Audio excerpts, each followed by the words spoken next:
bien, amigos, seguimos adelante en la página central de la revista y ahora venimos con la entrevista central de este martes que tiene que ver con libros, tiene que ver con el trabajo de Naciones Unidas, pero tiene que ver también con algunas historias increíbles. Ahora fuera del micrófono hablábamos, ¿no?, preguntándole a un entendido en electrónica que trabajó en Naciones Unidas como Daniel Brown, como Gonzalo de Murga. Lo acompaña Daniel Brown, que es un escritor, pero lo que yo a lo que me quería referir era a la situación de, bueno, cómo hay tecnología que puede apagar el sistema lumínico, lo que hablábamos hoy temprano, ¿no? Eliminar la internet, todo el sistema alrededor y dejar, como pasó en Venezuela, que lo incomunicaron, ¿no? Entonces, él que ha estado en misiones en materia justamente de Naciones Unidas y tiene conocimiento sobre acciones militares, bueno, estamos hablando fuera del micrófono, capaz que hacemos un repasito breve, y queda pendiente, además va a quedar pendiente una entrevista sobre la función de Naciones Unidas, el papel que juega, que yo el otro día dije de que, bueno, para mí Naciones Unidas no cumplía la función, para ser suave, no servía para nada, fue lo que dije, pero bueno, sí. Vamos a recibir entonces al escritor Daniel Brown con la presentación de su libro Operación Esperanza, y a Gonzalo de Murga, que es un experto en tecnología de Naciones Unidas, que estuvo en varias zonas conflictivas del mundo, haciendo su trabajo. Así que bueno, estos son los invitados del día de hoy. También les recordamos que salimos a través del canal 56 de Punta Cable, 56 Cable Carolino, Cable Aiguay para el mundo a través de www.fmgente.com.uy y en nuestras redes sociales. De Murga, Brown, buenos días, gracias por acompañarnos. Gracias, sí. Un gusto estar aquí. ¿De qué se trata el libro, primero, para comenzar a charlar? Bueno, el libro en realidad es una recopilación de historias, testimonios de uruguayos que han sido desplegados a misiones de paz, tanto civiles como militares, hombres y mujeres que a lo largo de los años han sido enviados a todos los rincones del mundo a cumplir con diferentes tareas y misiones. Está el concepto del observador militar, que simplemente tiene que de repente reportar sobre un cese al fuego, y están los contingentes, que es lo que normalmente vemos cuando los soldados son despedidos del aeropuerto de Carrasco, cuando son recibidos, cuando mandamos tropas, básicamente con sus armamentos, su transporte, comunicaciones y todo, a determinada región del mundo. Entonces, lo que yo hice fue entrevistar a 65 personas que fueron desplegadas, todos uruguayos, como les decía, y de allí surgieron 51 historias que están plasmadas en el libro. Historias de todo tipo, porque en el área de misión ocurren todo tipo de situaciones. Hay situaciones de humor, hay situaciones de romance, hay de acción, y hay muchas otras con gran contenido humanitario. El libro entonces trata de esas 65 entrevistas que vuelcan anécdotas, testimonios, vivencias en determinadas zonas conflictivas donde se instala un contingente de soldados uruguayos. Exactamente, nosotros reclutamos de las Fuerzas Armadas, tanto personal activo como personal en situación de retiro, y también civiles, como les decía. Reclutamos voluntarios para ser entrevistados. En realidad este es mi segundo libro sobre las misiones de paz. En el año 2017 publiqué otro que se llama Historias de Paz y Guerra, este se llama Operación Esperanza, el nuevo, que también era una recopilación de historias. Y ahora después les voy a contar los motivos que me llevaron a publicar este otro, que realmente es algo que me encantaría divulgar. Pero básicamente los reclutamos, los fui entrevistando, luego desgrabé las entrevistas y escribí los relatos. Obviamente que hicimos una preselección para que no hubiera repetitividad, para que las historias fueran interesantes, y eso es lo que tenemos. El resultado son 51 historias en este libro, y además incluimos una entrevista al expresidente Lacalle Padre, porque fue durante su administración que Uruguay envió su primer contingente a una misión de Naciones Unidas. Contingente, repito, es cuando mandamos una cantidad importante de tropas, que mandamos un batallón, en ese caso. El contingente es una especie de embajada de recursos humanos de un país que, por más que van bajo la égida de Naciones Unidas, tiene una impronta de lo que son nuestras características como país.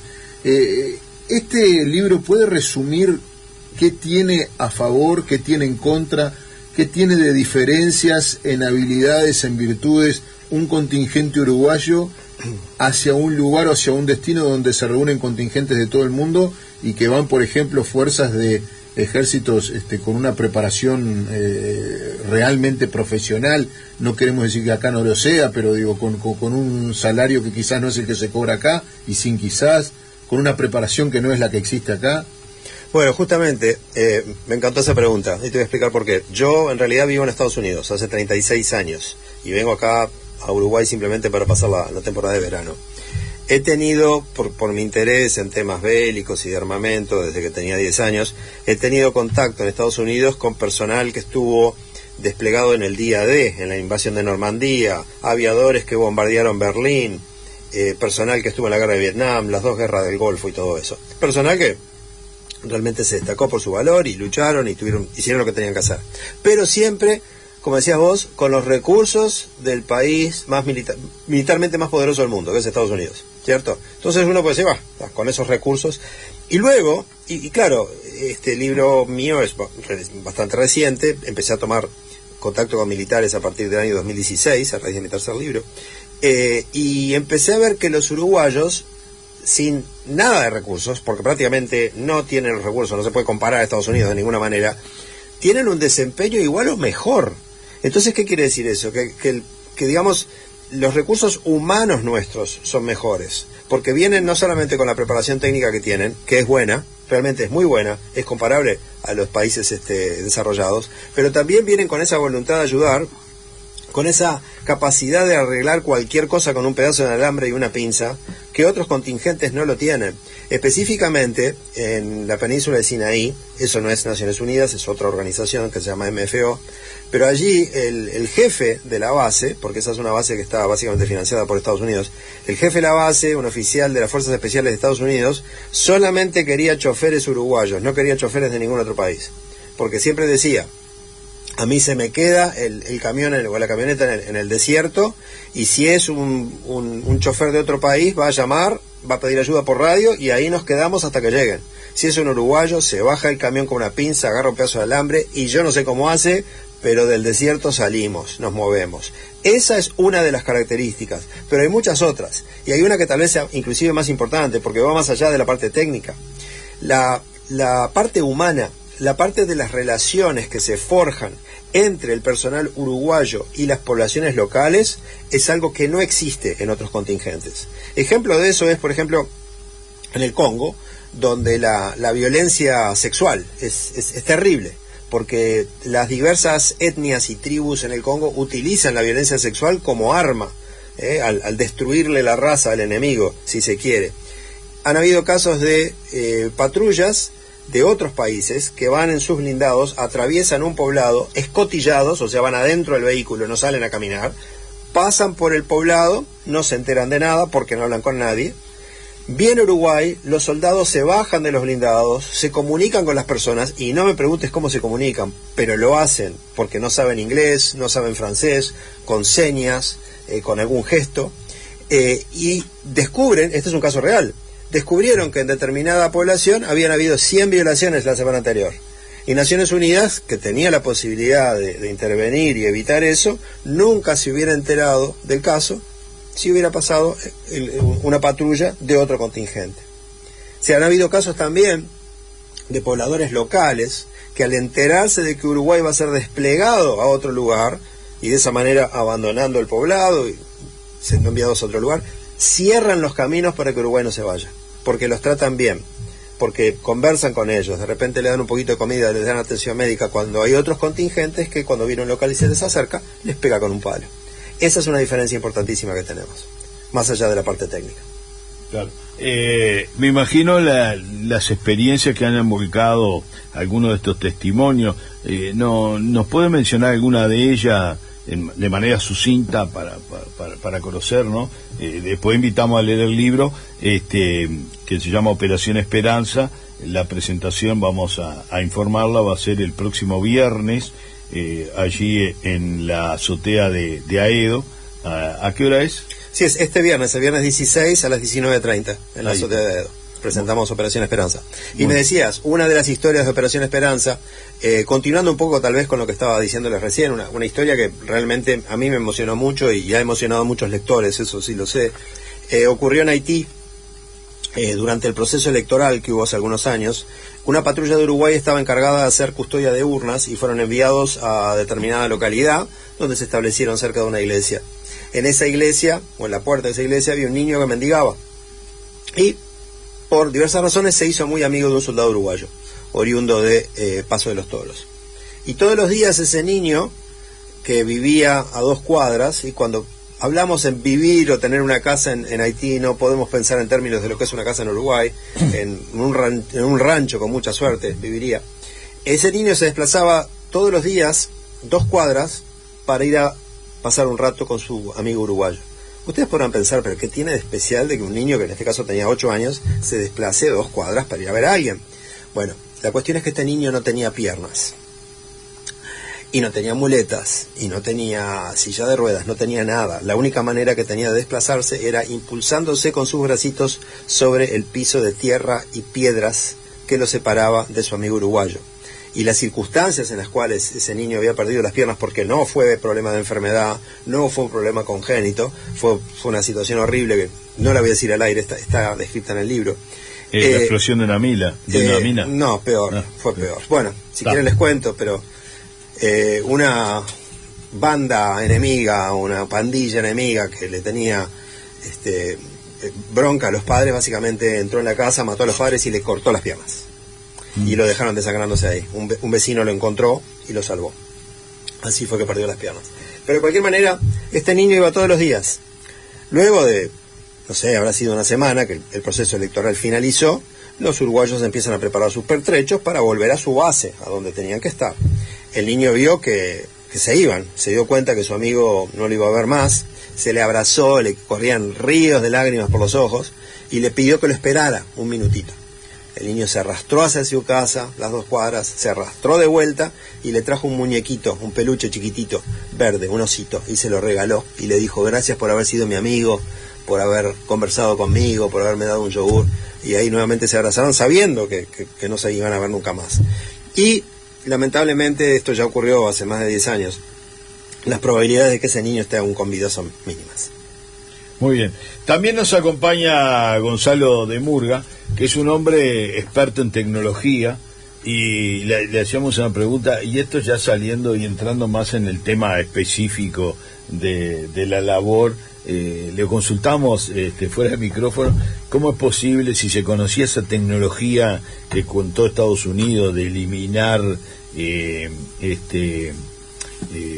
la energía eléctrica, el internet, todo eso. Y tú que has estado, Gonzalo, en situaciones en las que sos la avanzada de Naciones Unidas en algunos lugares conflictivos, donde van e instalan todo lo que tiene que ver con la tecnología, las comunicaciones. Sí. Pero eso de experto hay que tomarlo. Yo soy egresado de UTU, de acá, de la Escuela Técnica de Maldonado. El grado mío de expertise, como se dice, o de ser experto es discutible. Soy técnico en telecomunicaciones, egresado de la Escuela Técnica de Maldonado y después, qué buena preparación de Maldonado. Había en esa época un profesor que era maestro, él no decía profesor, él decía: yo soy maestro Arturo Ado, que fue quien me enseñó toda la tecnología que teníamos en aquella época, y bueno, y de ahí salté al servicio de electrónica de la Armada. Y después, un día, por casualidad, alguien me dijo en Estados Unidos, porque fui a hacer un curso, me dijo: ¿por qué no te presentas en Naciones Unidas? Buscan gente con tu perfil. Y así fue que salió. Y la tecnología existe y tiene cosas muy interesantes que hoy por hoy las redes permiten acceder, y por más que mucha gente diga: tengo passwords y tengo claves y tengo todo es vulnerable.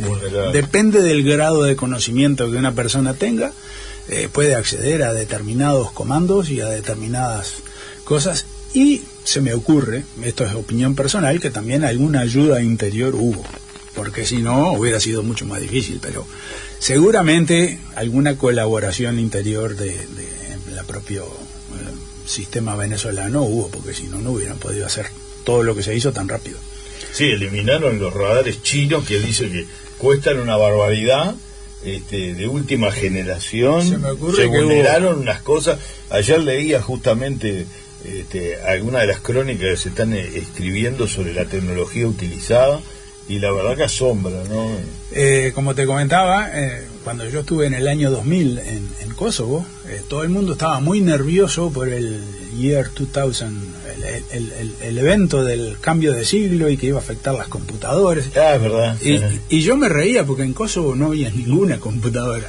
Lo único que podía fallar era un cajero automático que teníamos, porque todo lo demás era de la época antidiluviana. O sea, digo, acá no se preocupen por el año 2000, no va a pasar nada. Si era todo analógico, no había nada. Pero bueno, hicimos un montón de cosas. Al final, en ninguna parte del mundo pasó ningún, más que una cosa puntual. Pero eso es, en principio, la diferencia entre la tecnología muy moderna y la tecnología más tradicional. Muchas cosas se pueden hacer automáticamente y otras te requieren un nivel de acción propiamente. Gonzalo, con respecto precisamente a tu función en Naciones Unidas, ¿cuál era el trabajo? Porque tú una vez me contaste, en una charla personal que tuvimos, que era como una avanzada. Sí, nosotros éramos la avanzada para preparar la infraestructura que los observadores militares, en el caso, o los propios empleados de Naciones Unidas administrativos iban a usar. O sea, instalábamos radio, porque en aquella época no había móviles, ni celulares, ni nada por el estilo. Entonces todo era en base a radio, VHF o UHF, y repetidores para cubrir más distancias, y teléfonos que había que ponerlo con cable porque no había otra manera. Después de a poco empezaron a aparecer los inalámbricos de larga distancia y empezamos a utilizarlos, pero había que ir con los rollos de cable y había que ir con las herramientas y empezar a instalar todo en lo que alguien decidía de que iba a ser la sede, que por lo general era un edificio semiderruido, o lo que quedaba de algún hotel, o lo que quedaba de algún edificio público. Eran zonas en guerra. En las zonas que tenían guerra. Después, en otros lados, como Nicaragua, por ejemplo, fuimos a una observación electoral. Era una misión muy particular de observación electoral. Ahí estuvimos en un edificio dado por el gobierno sandinista, que quería que observáramos que la elección iba a ser limpia, cristalina, que no había ningún clase de problema de fraude, nada, que el conteo de datos, de votos, iba a ser exacto, y esa era nuestra función, que el conteo de votos fuera transmitido de todas las estaciones lo más rápido posible a la sede central para que se fuera dando seguimiento a ese proceso electoral.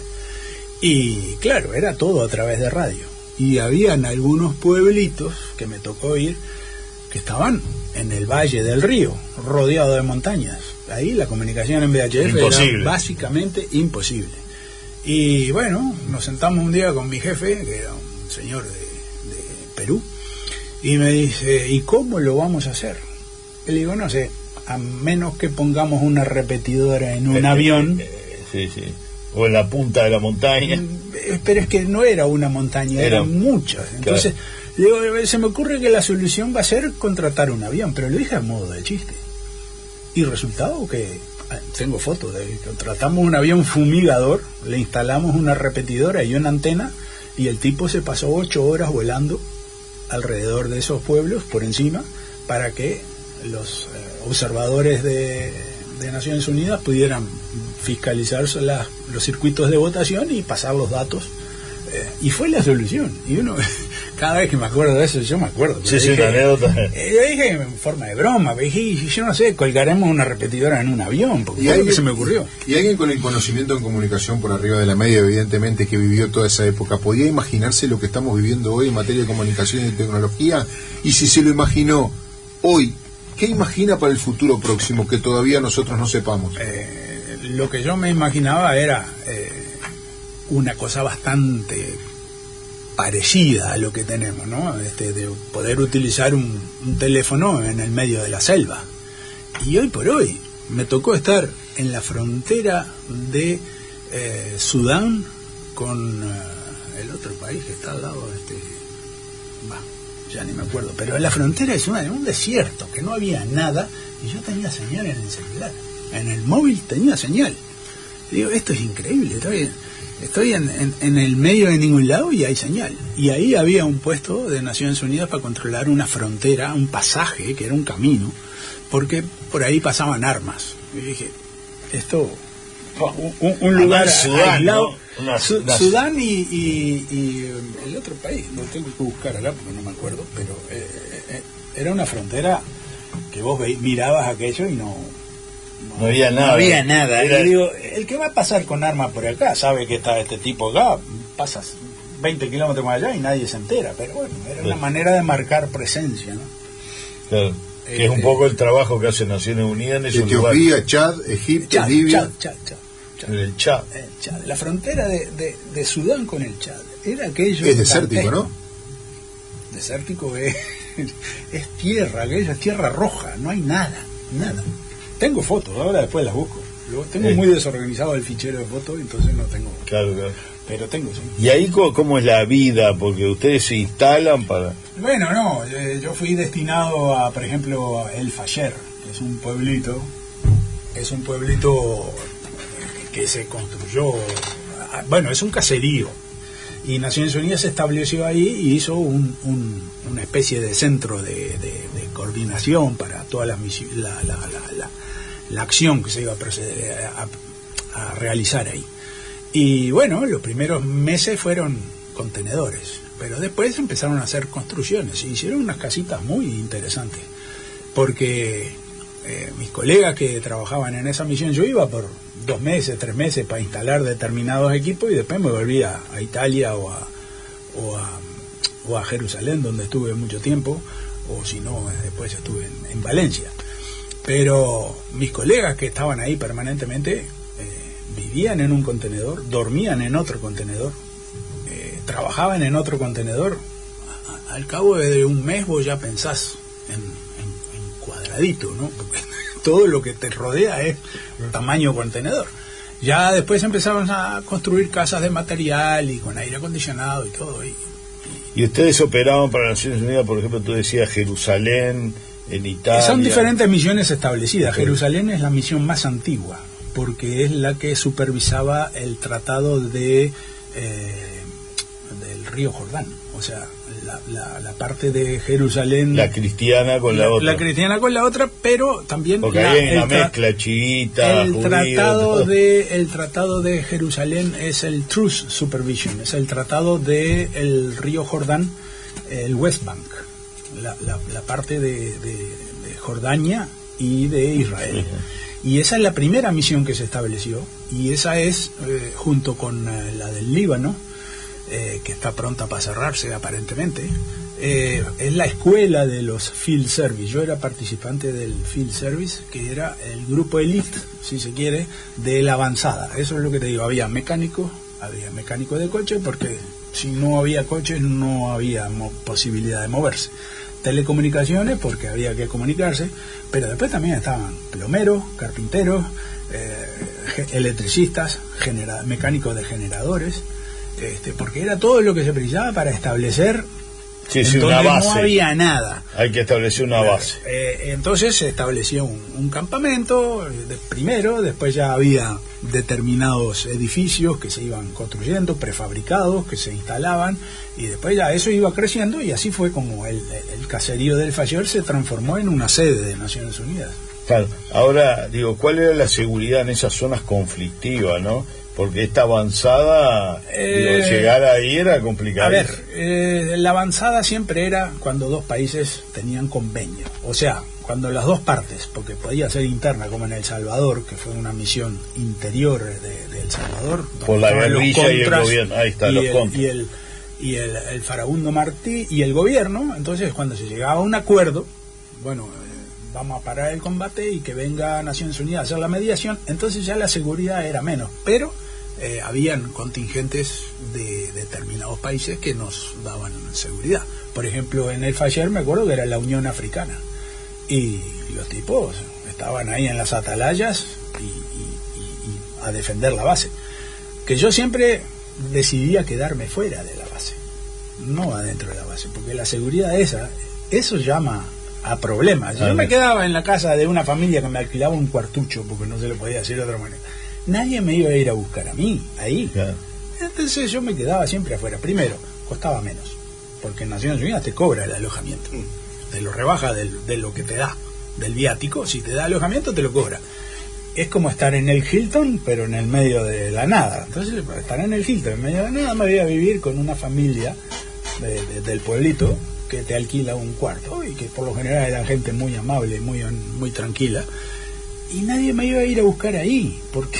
Sí, las bases están supuestamente es donde van a bombardear o claro, a ir a... Entonces a mí déjenme afuera, yo me quedo ahí, vengo todos los días, no pasa nada. Inclusive caminaba, ni siquiera auto me llevaba. Porque ¿para qué vas a caminar 10 cuadritas? O sea, muchas veces te pegabas una ducha, salías y te agarraba un viento y el polvo ese del desierto. De tierra era como no te hubiera bañado en 10 años. Pero bueno, se vivía. Anécdota increíble, ¿no? Sí. Bueno, se nos ha ido volando el tiempo. Gonzalo de Murga acompañó de alguna manera a Daniel Brown. Tengo un capítulo en el libro. Tiene un capítulo en el libro. Bueno, es partícipe del libro. Bueno. ¿Qué capítulo, Gonzalo?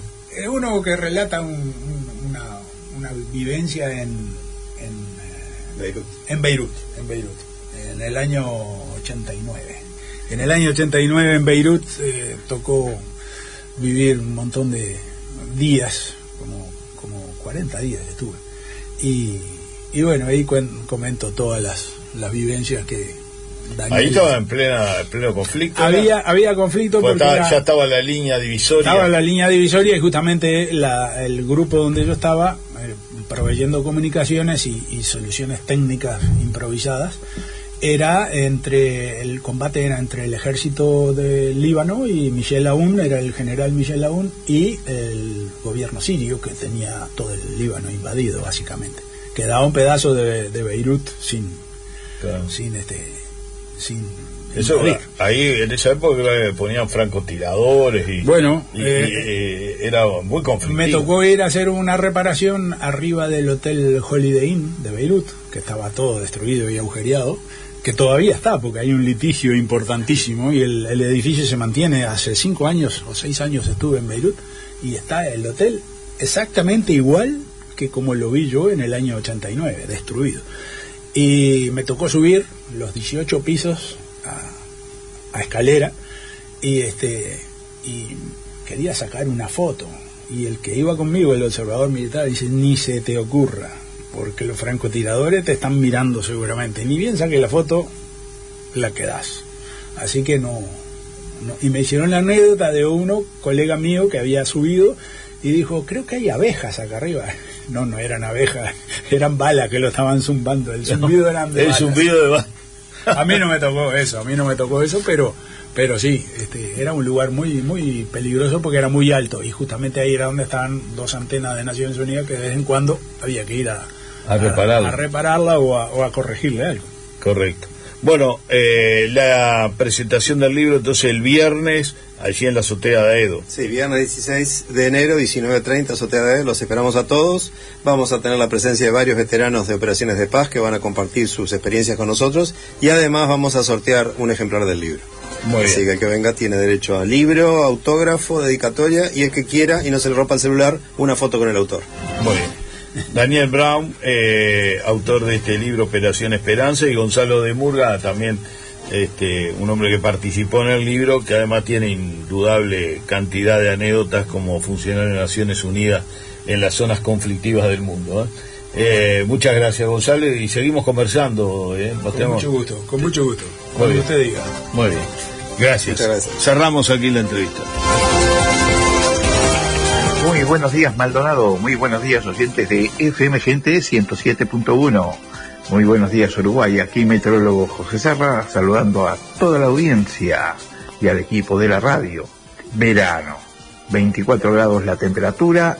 Hoy vamos a tener una máxima de 26 grados en Maldonado. Cálido, soleado, alto índice de radiación solar ultravioleta. Cuidado con el sol. La temperatura se va a mantener en el día de mañana. Mañana miércoles, soleado, algo nuboso, 27 grados la temperatura máxima y 20 la mínima. Excelente.